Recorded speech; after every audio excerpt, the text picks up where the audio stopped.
চট্টগ্রামের আনোয়ারা উপজেলায় আন্তঃজেলা গরু চুরি, ডাকাতি ও মাদকসহ ৯টি চাঞ্চল্যকর মামলার সাজাপ্রাপ্ত পলাতক আসামি আব্দুল করিমকে গ্রেফতার করেছে আনোয়ারা থানা।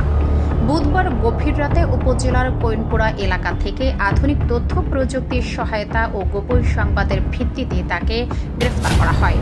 অভিযানের নেতৃত্ব দেন এসআই শিমুল চন্দ্র দাস ও এএসআই মোহাম্মদ নুরুল আফসার। পুলিশ জানায়, গ্রেফতার আব্দুল করিমের বিরুদ্ধে আনোয়ারা থানা সহ ময়মনসিংহের ত্রিশাল, কুমিল্লার চান্দিনা, চট্টগ্রামের মিরসরাই ও ফটিকছড়ি এবং নগরীর কর্ণফুলী থানায় চুরি, ডাকাতি, ছিনতাই ও মাদকদ্রব্য আইনে একাধিক মামলা রয়েছে। আনোয়ারা থানার ভারপ্রাপ্ত কর্মকর্তা মোহাম্মদ জুনায়েদ চৌধুরী বলেন, একজন চিহ্নিত গরু চোরকে আটক করা হয়েছে। তার বিরুদ্ধে একাধিক মামলা রয়েছে। বৃহস্পতিবার তাকে আদালতে পাঠানো হয়েছে।